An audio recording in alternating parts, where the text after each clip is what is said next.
Dears, welcome back to Salam learning. നിയാമിസ് ആണ്. എന്റെ മക്കൾ എല്ലാവരും നല്ല അടിപൊളിയായിട്ട് ഇരിക്കുമായിരിക്കും, അടിപൊളിയായിട്ട് പഠിച്ചുകൊണ്ടിരിക്കുമായിരിക്കും. എങ്ങനെയൊക്കെ എക്സാം എഴുതണോ നല്ല കാൽക്കുലേഷൻസിലൊക്കെ ഇരിക്കുമായിരിക്കും അല്ലെ. എന്നാൽ ചില മക്കൾക്ക് കുറച്ച് ഡൗട്ടും കുറച്ച് കൺഫ്യൂഷനും കുറച്ചധികം ടെൻഷനും ഒക്കെ ഉണ്ട്. നിങ്ങൾ ആരും പേടിക്കേണ്ട, നിങ്ങളുടെ ഡൗട്ടും കൺഫ്യൂഷനും ടെൻഷനും ഒക്കെ മാറ്റാൻ വേണ്ടിയിട്ടാണ് ഞങ്ങൾ എല്ലാവരും നിങ്ങളോടൊപ്പം ഉള്ളത്. അപ്പൊ ഇനി നമുക്ക് എക്കണോമിക്സിൽ ചാപ്റ്റർ വൈസ് പഠിച്ചു കഴിഞ്ഞാൽ, അല്ലെങ്കിൽ ഫുൾ ടോപ്പിക് വൈസ് പഠിച്ചു കഴിഞ്ഞാൽ അത് തീർക്കാനുള്ള സമയമില്ല. നമ്മളിപ്പോ പരമാവധി ക്വസ്റ്റ്യൻസ് വർക്ക്ഔട്ട് ചെയ്യേണ്ട സമയമാണ്. അങ്ങനെ ക്വസ്റ്റ്യൻസ് വർക്ക്ഔട്ട് ചെയ്യുന്ന നിങ്ങൾക്ക് ഒരു ഗോൾഡൻ ചാൻസുമായിട്ടാണ് മിസ് ഇന്ന് ഈ വീഡിയോയിൽ വന്നിട്ടുള്ളത്.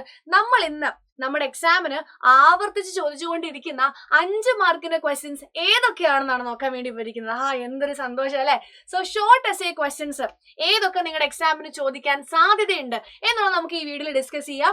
ഒപ്പം തന്നെ ഇതിന്റെ ആൻസേഴ്സ് മിസ് ഒരുപാട് എക്സ്പ്ലനേഷൻ തരില്ല കേട്ടോ. ആൻസേഴ്സ് കൊടുത്തിട്ടുണ്ട്, എന്നാലും വീഡിയോ വലിയ ലെങ്ത് ആയി ഒരുപാട് ക്വസ്റ്റ്യൻ നമ്മൾ പറയുന്നുണ്ട്. സോ ഇന്ന് വൈകുന്നേരമുള്ള ലൈവിലായിരിക്കും ബാക്കിയുള്ള കാര്യങ്ങൾ നമ്മൾ ഡിസ്കസ് ചെയ്യുക. അപ്പൊ കൃത്യമായിട്ട് ലൈവിലൊക്കെ പങ്കെടുക്കുക, അടിപൊളിയായിട്ട് പഠിക്കണം കേട്ടോ. സോ നമുക്ക് എന്ത് ചെയ്യാം, സ്റ്റാർട്ട് ചെയ്താലോ. അപ്പൊ എന്തൊക്കെയാണ് ആ ഷോർട്ട് എസ്സേ ക്വസ്റ്റ്യൻസ്? ഓക്കെ, നമ്മുടെ എക്കണോമിക്സിലെ 2 ഭാഗങ്ങളാണ്, മൈക്രോയും മാക്രോയും. ആദ്യം നമുക്ക് മൈക്രോ എക്കണോമിക്സിൽ നിന്ന് തുടങ്ങാം. മൈക്രോ എക്കണോമിക്സിലെ ആദ്യത്തെ ചാപ്റ്റർ ആണ് നമ്മുടെ ഇൻട്രൊഡക്ഷൻ ടു മൈക്രോ എക്കണോമിക്സ്. ഇവിടുന്ന് നമുക്ക് 2 ക്വസ്റ്റ്യൻസ് 5 മാർക്കിന് ചോദിക്കാൻ സാധ്യതയുണ്ട്.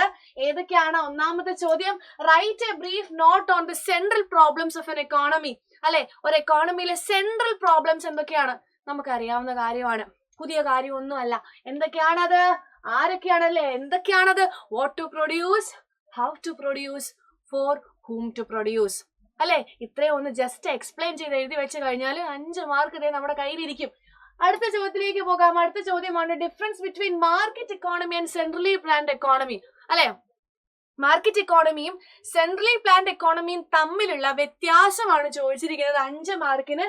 നമുക്ക് ഈസി ആയിട്ട് എഴുതാൻ പറ്റും. എന്താണ് സോഷ്യലിസ്റ്റ്, എന്താണ് ക്യാപിറ്റലിസ്റ്റ്, എന്താണ് മാർക്കറ്റ്, എന്താണ് സെൻട്രലി പ്ലാൻഡ് എക്കോണമിയിലെ നോക്കിക്കേ ഡിഫറൻസ് ആണ് മിസ് ഇവിടെ തന്നിട്ടുള്ളത്.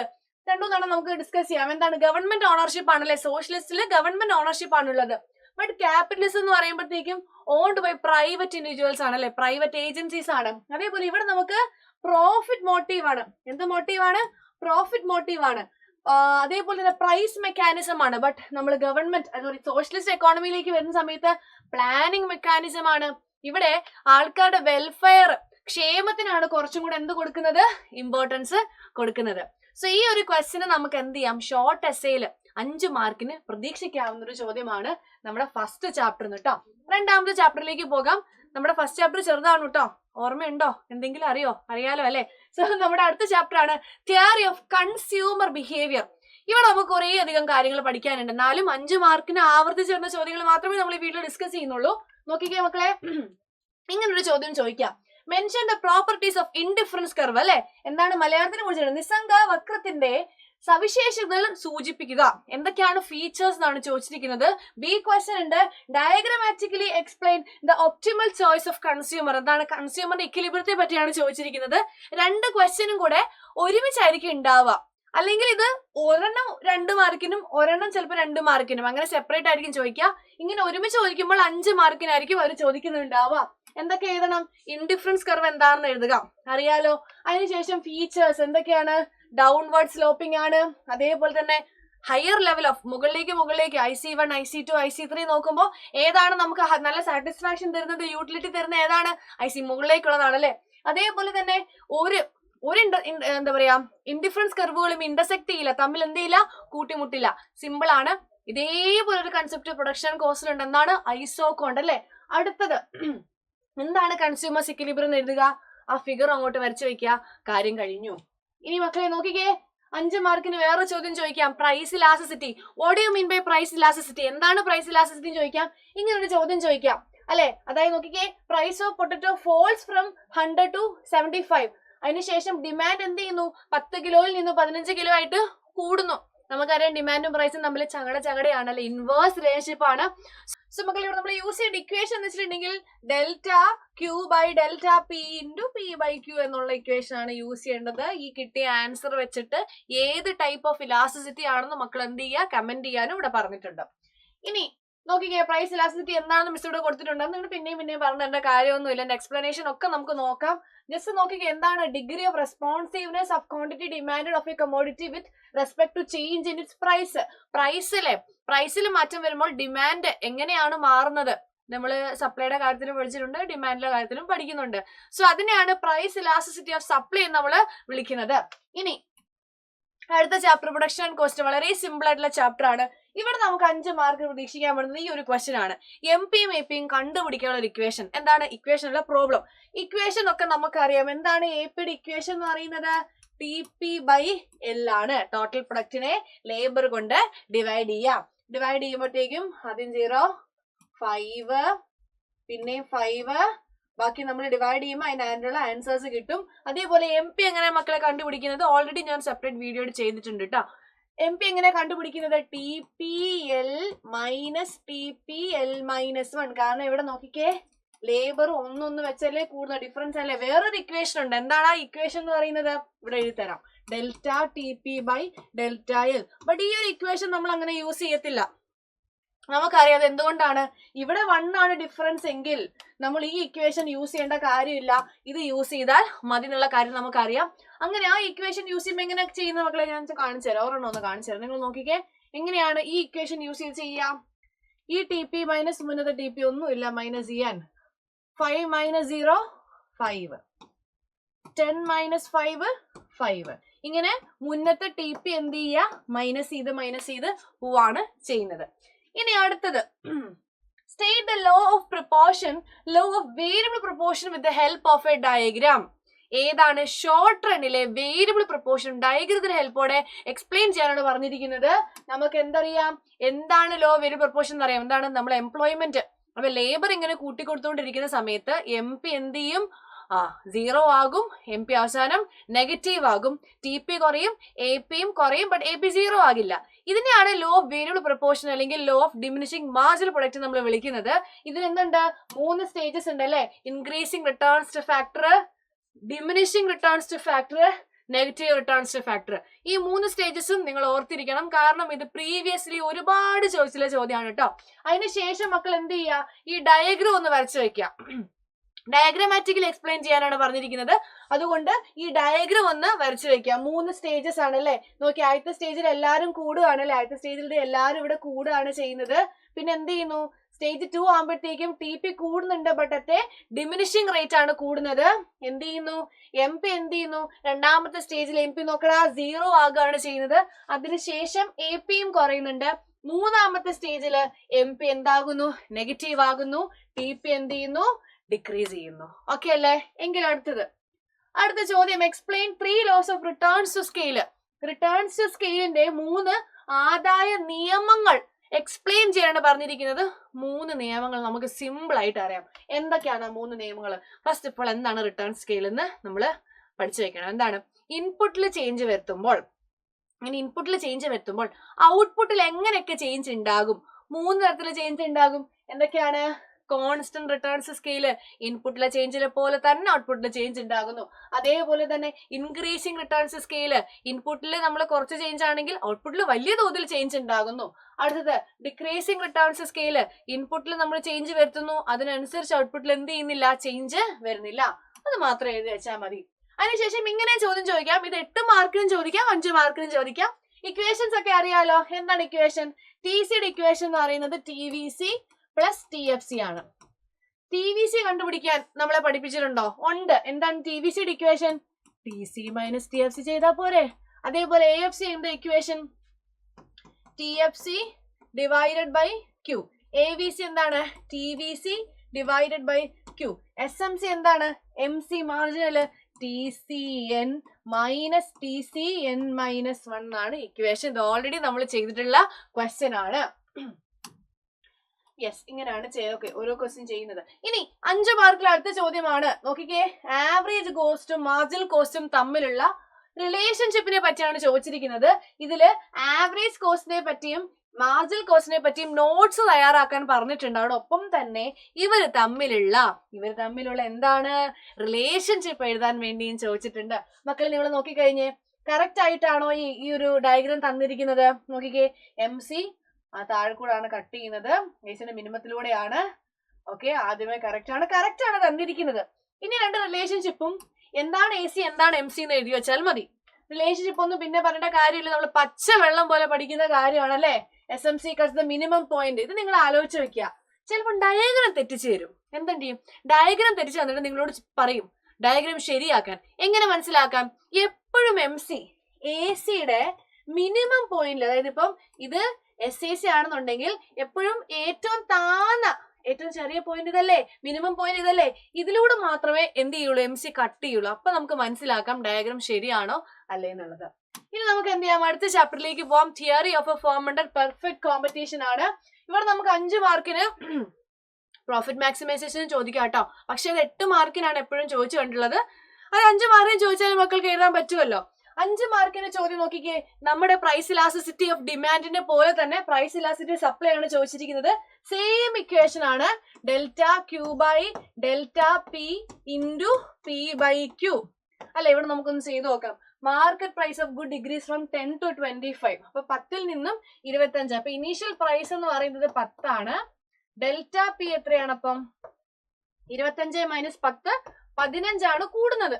ചേഞ്ച് എത്രയാണ്? അതാണ് ഡെൽറ്റ പി. ഇനി quantity supply increases from 15 to 20.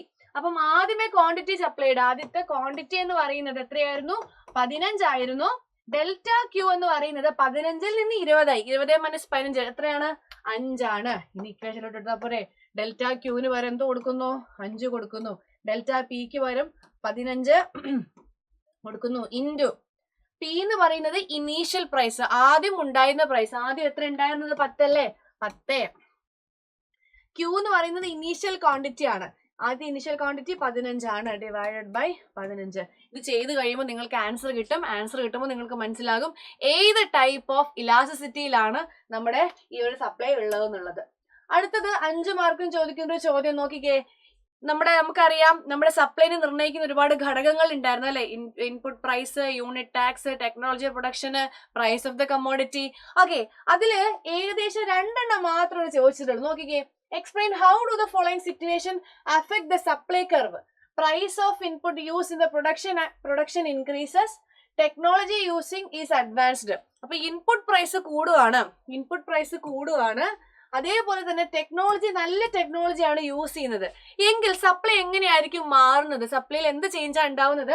ഡയഗ്രാമാറ്റിക്കലി ആണ്. വെറുതെ എഴുതി വെച്ചാൽ പോലെ ഡയഗ്രാമാറ്റിക്കലി.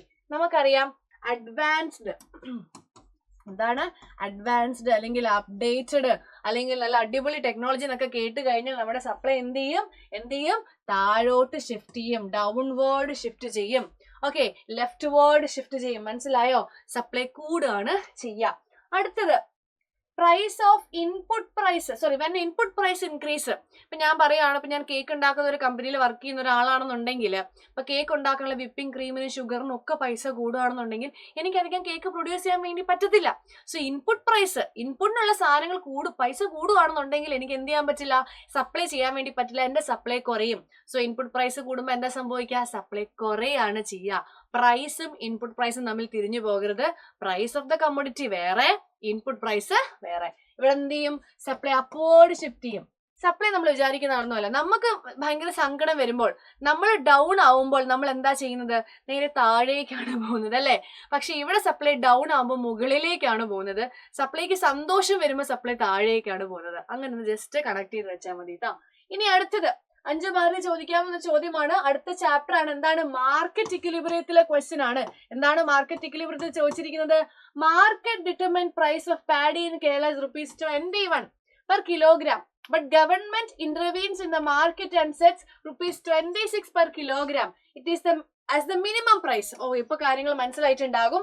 With a view to protect the interest of paddy farmers. ഇപ്പം പൂർണ്ണമായിട്ട് മനസ്സിലായിട്ടുണ്ടാകും. 21ൽ നിന്ന് 26 ആയിട്ട് കൂട്ടി മിനിമം പ്രൈസ് ഫാമേഴ്സ് എന്തായിരിക്കും ഒന്ന് ആലോചിക്കുകയെ. By what name this policy of government is known. ഇത് എന്ത് പോളിസിയാണ്? ഇതാണ് പ്രൈസ് ഫ്ലോർ എന്ന് പറയുന്നത്. അല്ലെ? ഇക്വിലിബ്രിയം പ്രൈസിനേക്കാൾ മുകളിൽ എന്ത് ചെയ്യും? ഫാമേഴ്സിനെ, പ്രൊഡ്യൂസേഴ്സിനെ സപ്പോർട്ട് ചെയ്യാൻ വേണ്ടി ഗവൺമെന്റ് പ്രൈസ് ഫിക്സ് ചെയ്യും. എപ്പോഴും ഇക്വിലിബ്രിയം പ്രൈസിനേക്കാൾ കൂടുതലായിരിക്കും പ്രൈസ് ഫ്ലോർ എന്ന് പറയുന്നത്. ഇവിടെ ക്രിയേറ്റ് ആവുന്ന എന്താണ്? എക്സസ് ഡിമാൻഡ് ആണോ എക്സസ് സപ്ലൈ ആണോ? ഒന്നിരുന്ന് ആലോചിച്ചേ.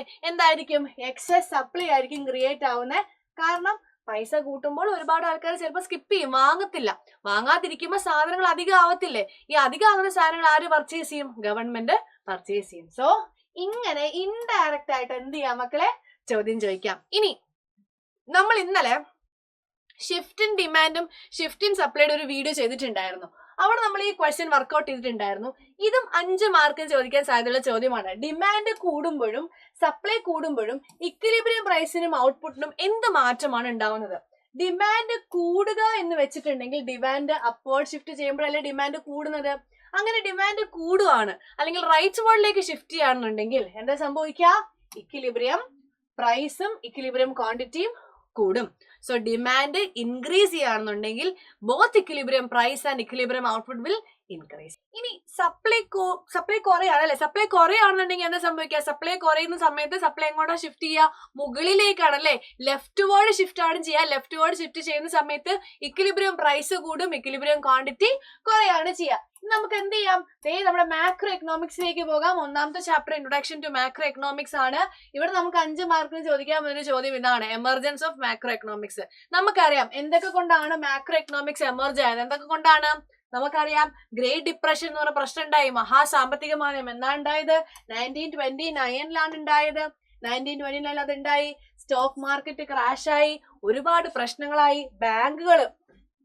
ബാങ്ക് കൊളാപ്സ് ആയി. അതിനുശേഷം എന്ത് ചെയ്തു? ഡിമാൻഡ്, ഒരു സാധനത്തിനും ഡിമാൻഡ് ഇല്ല, എല്ലാ ജോലിക്കാരെയും പിരിച്ചുവിട്ടു ജോലിയിൽ നിന്ന്. അങ്ങനെ എക്കോണമി ഒരു അട്ടർ കൺഫ്യൂഷനിലേക്ക് പോകുന്ന സമയത്താണ് ആര് വരുന്നത്? നമ്മുടെ JM കെയ്ൻസ് വരുന്നത്. JM കെയ്ൻസ് എന്ത് ചെയ്തു? The general theory of employment, interest and money എന്ന് പറഞ്ഞ ബുക്ക് പബ്ലിഷ് ചെയ്തു. ഈ ബുക്കിലൂടെയാണ് മാക്രോ എക്കണോമിക്സിന്റെ ഇമ്പോർട്ടൻസ് എല്ലാവരും തിരിച്ചറിയുന്നത്. ഇങ്ങനെയാണ് എന്ത് ചെയ്യുന്നത്? മാക്രോ എക്കണോമിക്സ് എമർജ് ചെയ്യുന്നത്. ഓക്കെ, ആവിർഭാവം എന്നാണ് മലയാളത്തിൽ എമർജൻസിന് പറയുന്നതെന്ന് തോന്നുന്നു. സോ ഇങ്ങനെയായിരിക്കും ചോദിക്കുക ക്വസ്റ്റ്യൻ. ആവിർഭാവത്തെ കുറിച്ച് എഴുതാൻ വേണ്ടിയിട്ടായിരിക്കും ചോദിക്കുക. ഇങ്ങനെയാണ് ആൻസർ ചെയ്യേണ്ടത്. ഇനി അടുത്ത ചാപ്റ്റർ നാഷണൽ ഇൻകം അക്കൗണ്ടിങ് ആണ്.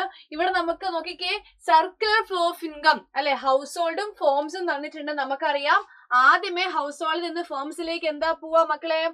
നമുക്ക് എന്ത് ചെയ്യാം? റെഡ് കളർ എടുക്കാം അല്ലെ? ഫാക്ടേഴ്സ് ഓഫ് പ്രൊഡക്ഷൻ ആണ് പോവാ. അതിനുശേഷം ഫോംസ് എന്ത് ചെയ്യും? ഫാക്ടർ റിവാർഡ്സ് ആയിട്ടുള്ള എന്ത്? റെന്റ്, ലേബറിന് വേജ് ഒക്കെ തിരിച്ചു കൊടുക്കും. എന്നിട്ട് ഈ പൈസ വെച്ചിട്ട് നമ്മുടെ ഹൗസ് ഹോൾഡ് വീണ്ടും ആരെടുത്ത് ചെല്ലും? ഫോംസിനെടുത്ത് ചെല്ലും. എന്താണ്? കൺസപ്ഷൻ എക്സ്പെൻഡിച്ചർ ആയിട്ട് ചെല്ലും. തിരിച്ച് ഫോംസ് എന്താ ഹൗസ് ഹോൾഡിന് കൊടുക്കുന്നത്? ഗുഡ്സ് ആൻഡ് സർവീസസ് ആയിരിക്കും തിരിച്ചു കൊടുക്കുന്നത്. വളരെ സിമ്പിൾ ആയിട്ടുള്ള ഡയഗ്രാം ആണ്. സോ കൃത്യമായിട്ട് പഠിച്ചു വെച്ചാൽ 5 മാർക്ക് വെറുതെ കയ്യിലിരിക്കും അല്ലെ? ഇനി ഇങ്ങനെയുള്ളൊരു പ്രോബ്ലം ചോദിക്കാം. നോക്കിക്കേ, government making unit produce 200 shirts and sells it at price of ₹500 each. Raw materials worth ₹20,000 is used and depreciation charges is ₹5,000. Calculate value added and net value added. So gross value ആഡഡും net value ആഡഡും ആണ് എന്ത് ചെയ്തിരിക്കുന്നത്? നമ്മളോട് ചോദിച്ചിട്ടുള്ളത്. നമുക്ക് നോക്കാം, നമുക്ക് ആൻസർ ചെയ്താലോ? ഇവിടെ നോക്കിക്കേ, ക്വാണ്ടിറ്റി ഓഫ് ഷർട്ട്സ് പ്രൊഡ്യൂസ്ഡ്. എത്ര ഷർട്ട് ഉണ്ടാക്കി? 200 ഷർട്ടാണ് ഉണ്ടാക്കിയത്. ഒരു ഷർട്ടിന് എത്ര പ്രൈസ് ആണ്? 500 രൂപയാണെന്നുണ്ടെങ്കിൽ 200 × 500 അല്ലേ അവിടെ നടന്ന സെയിൽ എന്ന് പറയുന്നത്? ഒരു ഷർട്ടിന് 500 രൂപ. അതുപോലെ 200 ഷർട്ട് ഉണ്ടാക്കി. അങ്ങനെയാണെങ്കിൽ 200 × 500 അല്ലെ? അങ്ങനെ 200 × 500 ചെയ്യുമ്പോൾ 1,00,000 നമുക്ക് ആൻസർ കിട്ടുക അല്ലെ? 1 കഴിഞ്ഞ് 1 2 3 4 5 5 0 ഉണ്ട്. 1,00,000 കിട്ടുക. അപ്പൊ ടോട്ടൽ സെയിൽസ് 1,00,000. ഇത് നമ്മൾ പറയുന്നുണ്ട് റോ മെറ്റീരിയൽസ് വാങ്ങിക്കാൻ ഇവർക്ക് എത്ര രൂപ ചെലവായി? 20,000 രൂപ ചെലവായി. മക്കളെ, റോ മെറ്റീരിയൽസ് എന്ത് കൺസപ്ഷൻ ആണ്? ഇന്റർമീഡിയറ്റ് കൺസപ്ഷൻ ആണ് അല്ലെ? സോ നമ്മൾ എന്ത് ചെയ്യണം? ഈ 1,00,000 നിന്നും ഇന്റർമീഡിയറ്റ് കൺസപ്ഷൻ ആയിട്ടുള്ള 20,000 മൈനസ് ചെയ്ത്, ഒരു 0 കൂടി പോയല്ലേ അവിടെ, എത്ര കിട്ടും? 80,000 ആണ് എന്ത് കിട്ടുക? ഗ്രോസ് വാല്യൂ ആഡഡ് നമുക്ക് കിട്ടുക. സിമ്പിൾ അല്ലേ? വളരെ സിമ്പിൾ ആണ്. നെറ്റ് വാല്യൂ ആഡ് എന്ന് പറയുമ്പോഴത്തേക്ക് ഒന്നുമില്ല. ഈ കിട്ടിയ 80,000 നിന്നും 5,000 മൈനസ് ചെയ്താൽ മതി. കിട്ടിയ 80,000 നിന്നും 80 5,000 മൈനസ് 5,000 ചെയ്താൽ മതി. എത്ര കിട്ടും? 75,000 ആണ് നമുക്ക് എന്ത് കിട്ടുക? നെറ്റ് വാല്യൂ ആഡഡ് ആയിട്ട് കിട്ടാം. ഓക്കെ അല്ലേ? എങ്കിൽ അടുത്ത ചാപ്റ്ററിലേക്ക് വേഗം പോകുന്നത്. ഈ വീഡിയോ വളരെ ലെങ്ത് കൂടി കഴിഞ്ഞാൽ നിങ്ങൾക്ക് കാണാൻ ഇൻട്രസ്റ്റ് ഉണ്ടാവില്ല അല്ലെ? അപ്പൊ അത് കഴിയുമ്പോഴത്തേക്കും നിങ്ങൾക്ക് ഓരോ ചാപ്റ്ററിന്റെയും ഓരോ കൃത്യമായിട്ടുള്ള ക്വസ്റ്റ്യൻ ആൻസർ ഡിസ്കഷൻ ഒക്കെ ലൈവിൽ നമ്മൾ തരുന്നതായിരിക്കും കേട്ടോ. സോ മണി ആൻഡ് ബാങ്കിങ് ഇവിടെ നിങ്ങൾ ആൻസറും ക്വസ്റ്റ്യനും തരാം. നിങ്ങൾ തന്നെ ഒന്ന് വർക്ക്ഔട്ട് ചെയ്ത് നോക്കുക. ഇപ്പൊ ഞാൻ ഇവിടെ നിന്ന് വർക്ക്ഔട്ട് ചെയ്തിട്ട് ഒരു കാര്യമില്ല അല്ലെ? നിങ്ങൾക്ക് പറഞ്ഞു തരാൻ എനിക്ക് പറ്റുള്ളൂ. എക്സാം ഹാളിൽ നിന്ന് വർക്ക്ഔട്ട് ചെയ്ത് തരാൻ പറ്റുമോ? അപ്പൊ നിങ്ങൾ തന്നെ നിങ്ങളുടെ നോട്ട്ബുക്കിൽ ചെയ്ത് പഠിച്ചാൽ മാത്രമേ നല്ല മാർക്ക് കിട്ടുള്ളൂ കേട്ടോ. മണി ആൻഡ് ബാങ്കിങ്ങിൽ നിന്ന് എന്ത് ചെയ്യാം? മെയിൻ ഫങ്ഷൻസ് എന്തൊക്കെയാണ്? മണിയുടെ ഫങ്ഷൻസ്, പണത്തിന്റെ ധർമ്മങ്ങൾ ഏതൊക്കെയാണെന്ന് ചോദിക്കാം. എന്തൊക്കെയാണ്? പ്രൈമറി ഫങ്ഷൻസ് ഉണ്ട്, സെക്കൻഡറി ഫങ്ഷൻസും ഉണ്ട്. കൃത്യമായിട്ട് എഴുതാൻ പറ്റുന്നതാണ്. ഇവിടെ നിന്ന് 5 മാർക്ക് ചോദിക്കാൻ സാധ്യതയുള്ളൂ. അടുത്ത ചാപ്റ്റർ ആണ് determination of income and employment. ഇവിടെ കുറച്ച് ക്വസ്റ്റ്യൻസ് ഉണ്ട് കേട്ടോ മക്കളെ. നോക്കിക്കേ, 5 മാർക്കിന്. എന്താണ് അഗ്രിഗേറ്റ് ഡിമാൻഡ്? എന്താണ് AD? ഓക്കെ, എന്തൊക്കെയാണ് ADയിലുള്ള കമ്പോണൻസ്? എന്തൊക്കെയാണ് ADയിലുള്ളത്? AD is equal to C+I എന്നല്ലേ പഠിക്കുന്നത് അല്ലേ?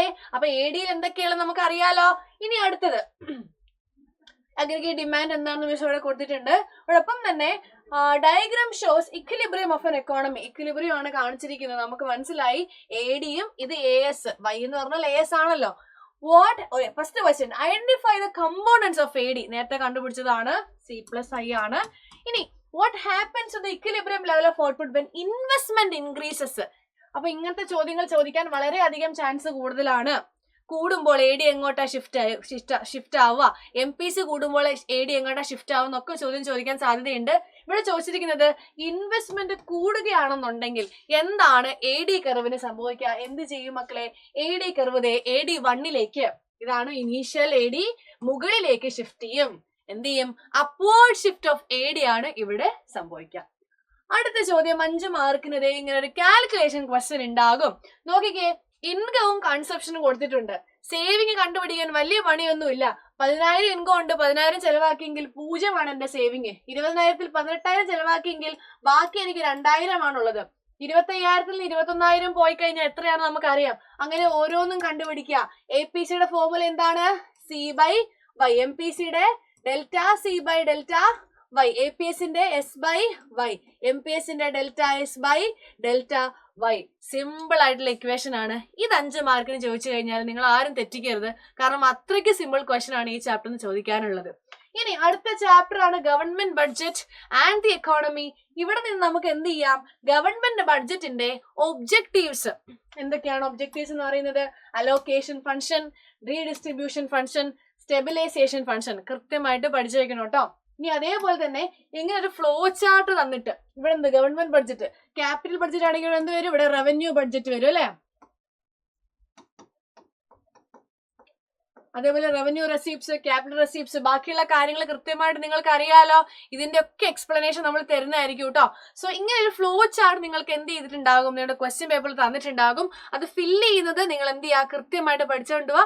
ഇതൊരു റിപ്പീറ്റഡ് ക്വസ്റ്റ്യൻ ആണ്. ഞാൻ മിക്ക ക്വസ്റ്റ്യൻ പേപ്പറിലും നമ്മൾ എടുത്തു നോക്കിയാൽ കാണാൻ പറ്റുന്ന ഒരു പ്രീവിയസ് ക്വസ്റ്റ്യൻ ആണ് കേട്ടോ ഇത്.